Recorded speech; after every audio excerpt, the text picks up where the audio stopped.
Assalamualaikum viewers. Welcome to Unrushed with Nadia, where we slow down, dive deep, and let the conversation flow.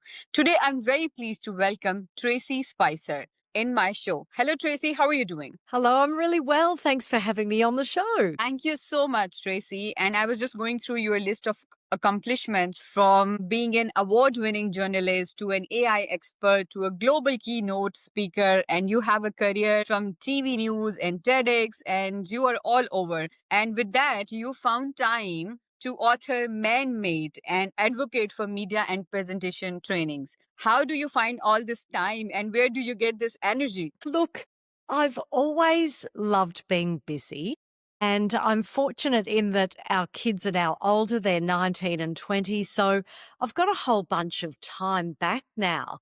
But I guess the main reason I found the time is because I started using a bit of artificial intelligence and understanding it probably 7 to 9 years ago. And I realized there were some biases from the past that were being deeply embedded into it. I knew a few people who'd been doing research on this around the world, but there wasn't really anyone looking at it in Australia and talking about it to a mainstream audience. So that's why I researched and wrote the book. I'm a lifelong journalist and feminist, and I thought it was such an urgent issue because, in feminism, we tend to go 2 steps forward and 1 step back. It worried me that we were going to go backwards because of the bias in AI. That's correct. And now that every night we sleep with one AI model or innovation, and we sleep and we wake up to another revolution of AI. Only yesterday I was trying to finalize which course should I take to improve my podcast, my video and everything. And yesterday I knew there was something else. And I'm like, okay, dude, I need to wait for 2, 3 weeks to understand which will work better for me. But AI is beautiful also. I don't know, people find it very controversial statement, but I find that AI is beautiful. And with the modern age that we are living in, adaptability is the key feature, I believe. And the more we see, there was a time when there were no computers, but computers came in, and now we cannot imagine our lives without computers. I agree 100%. Whenever I give speeches on this topic, I talk about how we're in the fourth industrial revolution. And in one of the earlier industrial revolutions, when the printing press came out, people were furious. They said it would lead to the confusing and harmful abundance of books because we know how terrible books are, right? So with every industrial revolution, we've just got to incorporate the technology, but think about it critically. So one example is around ChatGPT. When ChatGPT came out, a lot of people started realizing that OpenAI is not a very ethical company. Some people left OpenAI and started Anthropic, which created Claude. And Claude is a much more ethical and inclusive AI large language model. So I'm not saying to people don't use AI. I'm saying think about the types of AI you use and try to use the less biased ones. And while you're using it, teach it to be better. If it comes out with something that's bigoted or racist or sexist, tell it that, and that will help it to improve over time. And at the end of the day, everything that you use, how productively you use, and how positively you use, this depends on this. So your book, Man Made, explores how AI can reinforce gender bias. And what one surprising insight that you uncovered, and how can we address it moving forward? One surprising insight is how much of the bias is built into medical technology. For example, I don't know whether you've ever used that device that you put over your finger to measure your oxygen in your blood. It was used a lot during the pandemic because your oxygen would drop very quickly if you had COVID. Well, that's not accurate for people of colour. So that's a matter of life and death. If it's not going to tell them that their oxygen is dropping to dangerous levels, that's hugely problematic. Did you also know that a lot of the AI-driven X-rays are not very accurate for Asian populations, for example? And that's because the data sets that a lot of the medical technology is built on and tested on is predominantly from Western countries and from white populations, from men rather than women. So I think that's the thing that stood out to me more. Yes, the bias is annoying, but it can also be a matter of life and death. That's correct. And like the physique, the food, the culture, the height, the weight, everything is different between Western culture and Eastern culture. Like even if we take the example of bread, people in East in Asia, they eat bread 3 times a day. They have like paratha in their breakfast. They have roti, chapati in lunch for dinner. And Western cultures, they never eat bread. They only eat bread in breakfast. So I think this is the difference of culture, which is why the data doesn't work. I completely agree, and I see that this was difference. And do you see that there is scope? And of course, we see that there is a lot of scope. But do you see if something is to be implemented on a global level, it is right time that the people of untouched populations are also added to these research?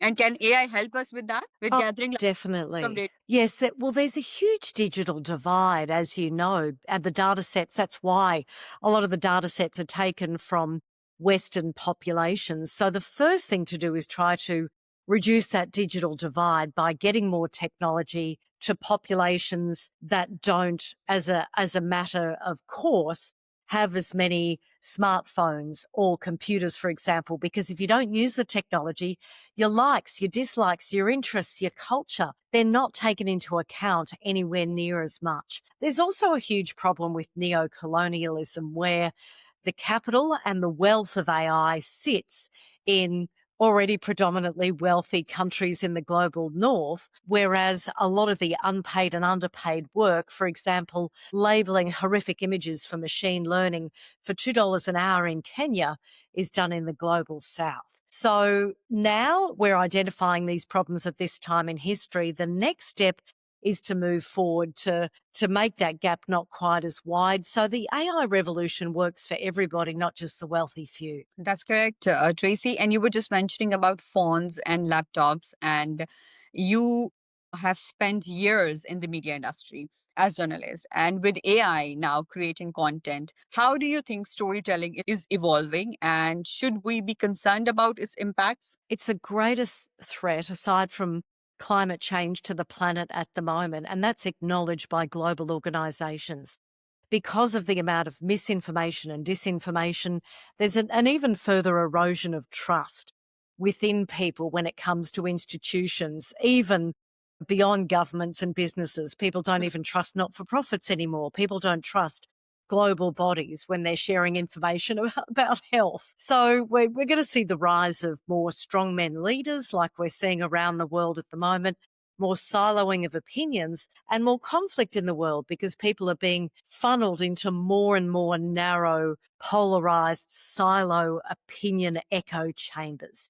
As a journalist since roughly the early Cro-Magnon era for about 40 years, I'm deeply concerned about that. And the problem is that as journalists, we want to get the truth out there, but people don't trust journalists anymore. One of the good things that's happening to combat this is the rise of fact-checking services, but also the EU's AI Act that mandates the watermarking of images that are created by AI. Because we need radical transparency in this technology now for people's trust to be rebuilt. I'll talk to you about this because being a journalist, you know how much efforts, hard work you put in, gathering data, verifying the facts, and then it takes weeks and months to come up with a story. And then there are influencers, content creators, they have millions of followers through dance moves, through controversial statements. They come up and they start sharing the information. They on their way, they have no idea how. They're not even concerned about the fact checking. They do not check facts. They do not get into the solid information if it is solid or not. And then there are journalists like you who are working really, really hard. Do you think this is disheartening, discouraging?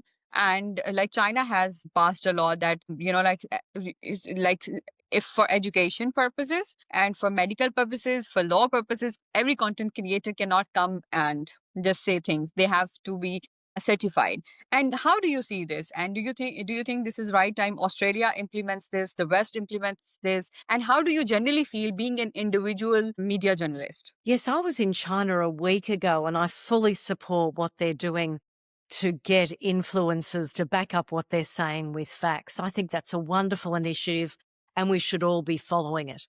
Because the global trend at the moment and what a lot of the future forecasters are saying is that people will continue to follow micro influencers that agree with their points of view. Again, that echo chamber effect. And people are increasingly turning away from the mainstream media. Now, I don't want to sit here and criticize influencers. They're just trying to make a living. But you're right in that they're not bound by the journalist code of ethics. They either don't know or don't need to research things deeply. And effectively, they don't have to articulate that what they're saying is opinion rather than fact. And I am really disheartened that governments aren't stepping in more to change this. I know in America they're beholden to the free market economy, so they're never going to rein in this explosion of fake news. But I am encouraged by, for example, the European Union and a lot of countries around the world that are stepping in and saying, we need boundaries, we need regulation, we need legislation, we need to step up and use these tools for good, not for evil. That's correct. Because, you are not using your TikTok like for 25 or 100 videos a day because you are busy in checking facts. You are busy building a story. And then there's an influencer who has nothing to do, no job, no responsibility. They just have to record and post, record and post. So there should be boundaries. And it is high time that the public also start noticing that who is putting in efforts and bringing us the true information and who is just putting videos. So I believe it is right time, and I totally agree with you. And like you are a very powerful advocate for women in Australia, and you yourself have a astonishing career. What do you believe is still holding women back in media and leadership today? Do you think if there is something that is Oh, backing women? that's very, very kind of you to say.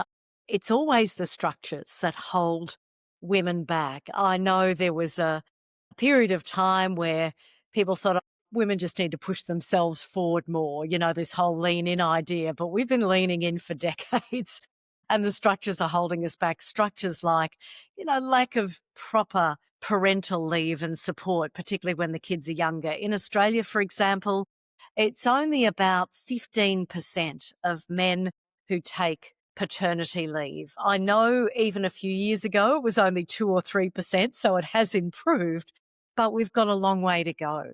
And we know that parental leave is good for both parents, particularly for men to build that relationship with their kids when they're babies and toddlers. So we've really got to move forward on that. The gender pay gap, there's a lack of women in leadership. But the main problem that's happening at the moment is in the media, we did come a long way, but like everything else around the world, every industry, we're in a period of severe backlash at the moment. And it's interesting to live through a period of backlash with the rise of Andrew Tate and Joe Rogan and the manosphere. This idea that men and boys are missing out, that women and girls have got too many rights, we've moved too far forward. It does worry me, particularly since the pandemic, that if you look at all the indicators, women have gone backwards.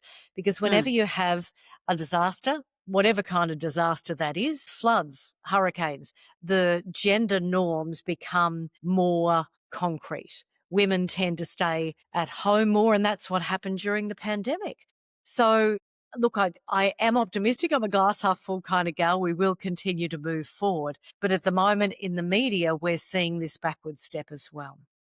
And do you see the care responsibilities also add to this setting back? Yeah, look, it's multifaceted. It's care responsibilities, the gender pay gap, it's lack of leadership opportunities. It's that, whether it's caring responsibilities for children or for aging parents, there's that sandwich generation piece as well. But particularly at the moment with the rise of the trad wives movement, I'm kind of hearing a bit of narrative again that I haven't heard for decades in the Hmm. workplace around, "Oh, well, maybe it's better that way, that the woman should be in the home, cooking in the kitchen, raising the children. Leadership is for men." This younger generation of guys who are coming through, a lot of them are progressive, but a lot of them are those Donald Trump kind of supporters and real traditionalists, even though they're very young people. That's correct. Somehow the world is going backward and not in the positive way. Yeah, well put. You articulated that much more eloquently and concisely than I did. I went on a rant and you just said it beautifully. Thank you. We Yeah. are. And to see that the chain that is making people, especially women, step back is increasing and getting stronger and stronger. It's just wrapping every woman around it somehow in some aspect. That's correct. And the like I will I don't know if it's a personal example. So my brother is a Gen Z. and some of his friends came for lunch because my mother is a great cook, so everybody comes for lunch. So it's like our house is like free meal for everybody. So they came for lunch, and and people were talking, and we were talking, and we were just moving around. And one of the boys said, what I do not want my wife to be able to read or write. She should be a good cook. And I said, why don't you work hard and hire a good cook and let her do what she wants to do? And he hated the idea. And now I see, if it is happening in Pakistan, I might see, like it's a cultural thing and all. If it's happening in Australia also, so it means we are definitely going backward negatively. That is the problem. Definitely. Like I said before, you're absolutely right. We've got a 19 and 20-year-old. Our 20-year-old son, when he was about 15 or 16, him and his male friends went through a bit of a stage where they were influenced by the Mhm. messaging from Andrew Tate. And it took a lot of conversations around the dining room table for us to talk him through it. And I think that's a really good message to anyone who's got guys in their life who are talking about this really backward rhetoric. The temptation is to yell and scream and point the finger and all that kind of stuff. It makes me so angry. But the best way to talk them around is to keep the lines of communication open. Ask them questions, ask them why they think that, ask them to rationalize it, and then logically talk through with them why we're not going to go backwards. Because if you look at the history of the women's movement, the 1950s, that was a very regressive time after the Second World War, when a lot of women went into the workforce because the men were fighting. And the 50s were a backlash to the 40s, the empowerment of the 40s. And then after the repression of the 50s, there was this huge second wave of feminism in the 60s and 70s, where we had so many gains. So the movement keeps going forward. These are just temporary setbacks, and the way to get past them is education and conversation. But like the influencers like Andrew Tate, they get a lot of attention because they're everywhere on TikTok. And I also have spent 5 minutes of my life, precious 5 minutes of life, wasted precious 5 minutes of my life on one of his TikToks. And he needs serious help. He needs a very, very Oh, serious. no. I don't know, he has some childhood traumas or what, but he needs serious help because he is not willing to consider any female an equal partner, not an equal colleague, not an equal partner. He thinks females are some lower level of things. He doesn't consider females a human also. So that guy needs serious help. But unfortunately, our younger boys and our younger generation are getting affected by these sick-minded personalities. If by 15 and 16 somebody thinks, okay, oh, Andre is saying the right thing, we are superior, and they get affected at a very young age, this creates a lot of trouble for future. And this is not a small thing. So I'm glad that the younger generation is getting some senses also after their TikTok tours also. So I'm glad. I hope that this is a temporary setback and things will get better through our awareness, because we will try our best to create awareness. As Tracey, you work across journalism, AI, and activism, all three different domains. And what global projects or individuals have given you inspirations recently, and why? I'm always inspired by the work of the United Nations in general, because they've got the ability to create structural change. And at this time in history, it's great that individuals are coming together from the grassroots. That's so important as well. But we need big organisations to pull the levers to create greater equity in the future. I'm really inspired by the work of Dr. Joy Buolamwini, who started the Algorithmic Justice League. And she's a technologist who's studied, she's written, she goes around giving speeches about algorithmic justice and equity. She's so eloquent. I think she really started this movement globally. I'm inspired by movements around responsible AI. They also call it sober AI, which I think is pretty funny, and AI for good. That we're seeing a lot of people coming together and using robotics, quantum computing, AI to really help, I suppose, narrow the gap between rich and poor, to use AI for social justice purposes, not just for making money. So I'm genuinely inspired at this time in history that we will end up ushering in a golden era of critical thinking, where we use these technologies for the betterment of humanity, not just for business. That's wonderful. Yesterday I was recording an interview with Shaima Kurz. She's a wonderful lady from Dubai. She lives in Dubai now. She's originally from Germany. And she's the co-founder of Digital Device Consulting. And I asked her that and I'll ask you the same question also, that do you see that there are leaders who are reluctant to adopting AI also, and especially when the awareness is coming from women? Yes. Look, I see a lot of reticence amongst women and girls to use the technology because of this idea of the IT guy, this cliche that was only really developed in recent decades. Because if Mm, you look back at the 90s, believe it or not, there were more women working in computing than men.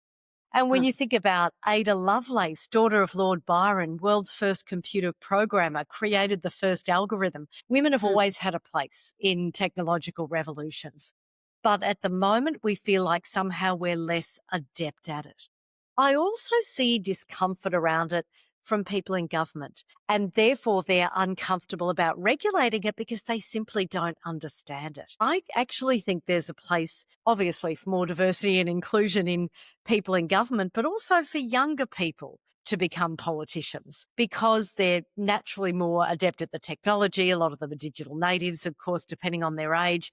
But we need more people in governments who understand this technology and who are comfortable putting the boundaries around the tech barons. That's, like, I think this is more of also a phenomena that whenever a thing is more supported by females, there is a general, like critics that comes from males. So I think this is one of the things, but then this gets Yes. settled and how solid your argument is. Because like you see that in media also, there are, of course, it's a male dominated, again, a sector, but there are Yes. very strong female voices also, and who are winning awards, working and doing this activism and doing all the advocacy and action like you. And we're very proud of this work. And there's also a lot of really incredible female engineers and technologists within the industry. So it's about raising the profile of those people. So they're wonderful STEM role models for girls who are coming through. But what I noticed with our kids, because we've got one boy and one girl, one man and one woman now, the girls sort of start turning off those sciencey subjects at the end of primary school and the start of high school. So sort of around that tweenage years or even a bit younger than that. They self-select out of it because they don't see enough role models in it. They don't feel like they have a place in this revolution. So you're absolutely right. When we get more female voices, more female power in this area, it will actually change the future of humanity. Tracy, there's a personal question next. And given your visibility and the big issues you tackle, how do you maintain this calm focus and stay true to yourself, especially under pressure? It wasn't always like that. I didn't have great control of my emotions when I was a teenager, like most people. But then I went into news reading when I was very young, in my early 20s. And whatever is thrown at you, you have to remain calm. You can't panic when you're on set, regardless of what breaking news is happening. So I learned to meditate. I learned mindfulness. And I've been doing yoga from a very young age as well. And now, really nothing bothers me, but I think a lifelong stillness practice, whether it's breath work, whether it's just sitting quietly and listening to music, any time that you can embrace stillness and quiet in the mind is a gift for life. Because then when something stressful happens, your brain doesn't go into that catastrophic loop. You're able to sit with that stress, with that seeming catastrophe and breathe through it. I would like you to recall a moment when you were all prepared and something just happened and a news came in and you were at the nerve of just breaking down, and then you just had to switch back your warrior mode and you said, no, I have to keep myself together and I have to pull together and I just have to go through the day. Well, that would have been the September 11 terrorist attacks, actually, because at that time we were doing your standard 6 o'clock news bulletin. There wasn't the rolling 24-hour news services there are today. But when that happened, our network just said, we're going to go to live breaking news. And that was the first time we'd ever done that. And it was even in that time in history, hard to discern what was the truth, what was fact, what was fiction, because even then there was an element of misinformation and disinformation. So doing that on the hop while you're broadcasting live and trying to fact check at the same time was immensely stressful. If I were truthful, and I talk about this in my speeches and in my first book, the first time I was on television live back in my early 20s, I fainted not once but twice. I learnt that I suffer from panic and anxiety attacks. So learning to breathe through that was very helpful when something like September 11 happened, which was about a decade later, because I was able to breathe through it, to remain calm regardless of what was happening. That's true. And like we women are a little bit more emotional to whatever happens around us. So it takes a lot of courage for us to show up while we're crying from inside. And I'm sure this happens to us a lot until unless Yeah, and the it's hard to find that. Yeah, exactly. It's hard to find that balance because you want to show empathy and a degree of emotion, particularly when it's a big, horrific global story or even a very deeply moving personal local story. But you've always got to, I think, as an anchor and as a journalist, maintain that little bit of distance because you're sharing this information. You're like the modern day town crier. You're the conduit for the news. You're not the person who the news has happened to. So you've got to maintain that to a degree objective professionalism. And how do you make sure that the negative news, you do not take back the negative news back to your house? Is it a struggle? Yeah, it is. And we understand that a lot more these days through studies into vicarious trauma. When I did a lot of the investigative journalism around the Me Too movement here in Australia, and we did stories on two very high profile media and entertainment people, I ended up receiving about 2,000 messages from victim survivors of sexual harassment and assault. And I wanted to help them as much as possible, whether that was telling their stories, whether it was connecting them with legal support, whether it was connecting them with counsellors or psychological support to help them through. And that was a time in my career where I didn't put up that objective professional barrier, and I should have. I became too immersed in the story. I wanted to help everybody, and that wasn't the right thing. I ended up suffering from really bad vicarious trauma and a major depressive disorder for 2 years. I had to withdraw from work. And that's what taught me that vicarious trauma sort of creeps up on you. You don't realize it. It's inch by inch by inch, and then all of a sudden you are subsumed by this terrible, terrible deep depression. Now I'm much more able to put up those boundaries. But also it's one of the reasons I decided to write about technology and equity because, yes, it's a social justice topic, but it's not as emotive as a lot of the violence against women piece. I really admire people who work in that sector day in, day out. Because you cannot help even the others and yourself too when you're consuming the news and you're letting the news consume you. At the end of the day, then you're not able to do justice to your own body, your own soul, your family, and to the victims already. But thank you so much that you try to help everybody. It costs you a lot, I'm sure, but I hope you will be rewarded for this also because, like the females who face this sexual harassment or assault or any kind of thing, they are not, some of them are not able to get out of the traumas all their lives. Thank you, Tracy. This was lovely. And I truly, truly enjoyed talking to you. And I look forward to speaking to you again when you have authored another book, you have won another award, when you have done another beautiful work. And I look forward to staying connected with you because I really like this positivity and the aura that you have. Thank you so much. And thank you everyone who were listening to this conversation. We have tried our best. Please drop your feedback so that we can improve our conversation. And I'll see you back with another amazing guest and another amazing story very soon.